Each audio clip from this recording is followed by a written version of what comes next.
Let's do Invent Animate now. This is Sleepless Deathbed. Heavener.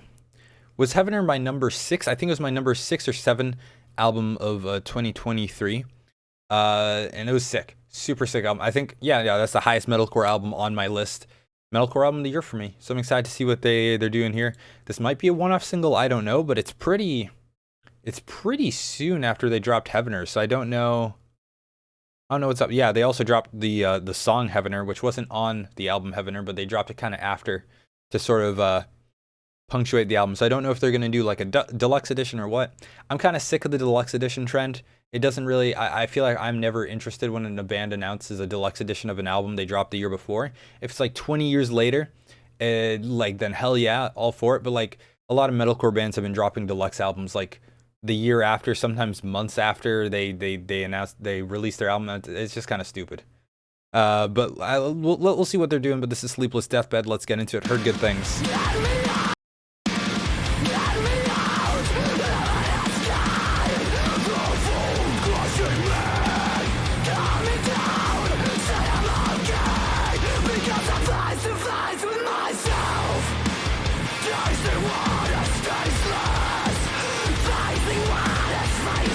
They're pretty sick.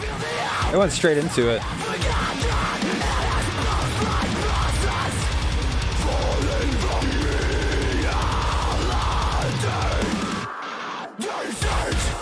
Ooh.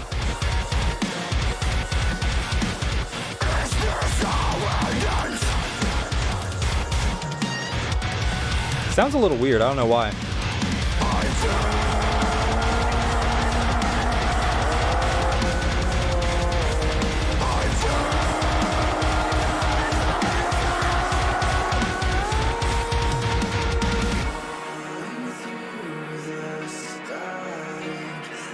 You only miss landmarks.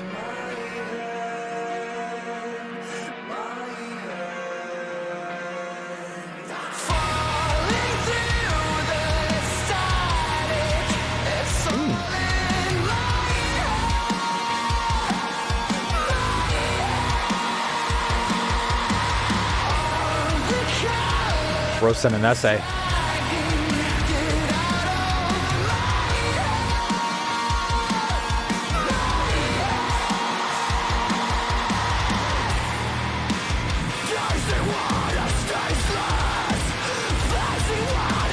This is pretty all-encompassing of their sound. It's got like the brutal, heavy Thal side and the beautiful, clean choruses. It's nice. Yes, Subcell for Mental Cruelty is. All right. I'll back off.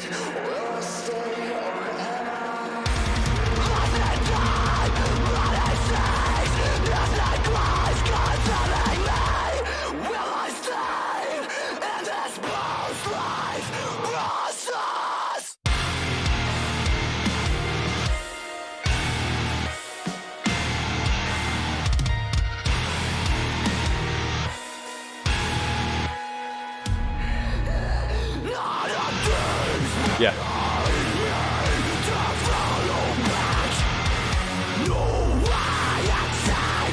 Oh, some of those highs are a little goblin-like. I appreciate a little bit of inhumanity.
Damn, that's fucking sick. It still does have like the Heavener sound. I do believe that could have like gone on Heavener. So I don't know what they're doing. That may be a deluxe edition. I will say I do think deluxe editions have value if you only do a physical release. The whole like releasing a deluxe edition on streaming platforms, it's kind of weird because then you just have like two versions of the song up. It doesn't make sense. But for like a vinyl, I'm like 100%. I can get behind that. So I don't know what they're up to. I don't know what they're up to. Did they announce anything? They didn't announce. They didn't announce shit. They didn't announce shit. But that was a super sick song. I feel like it really represents the range well. The vocal range, fantastic, fantastic. But you know, Invent Animate has always had that. They've always had a lot of diversity, a lot of contrast. This song in particular, I feel like really represents like the full range that they do have. It's kind of sick to hear like a little bit of like Without a Whisper with a little bit of Shade of Stray. You know, the duality of Invent Animate. As Rachel says, #1 band backed by science. Backed by science. Super sick. If it's a deluxe edition, like I'll listen to the new songs, but I don't know. I think that's like it's definitely like pressure from a label. I don't know if I've ever met like anyone in the music scene who's like, I want to release my album again.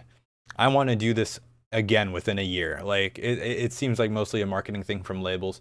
You'll notice like certain labels constantly do deluxe editions for albums on their roster.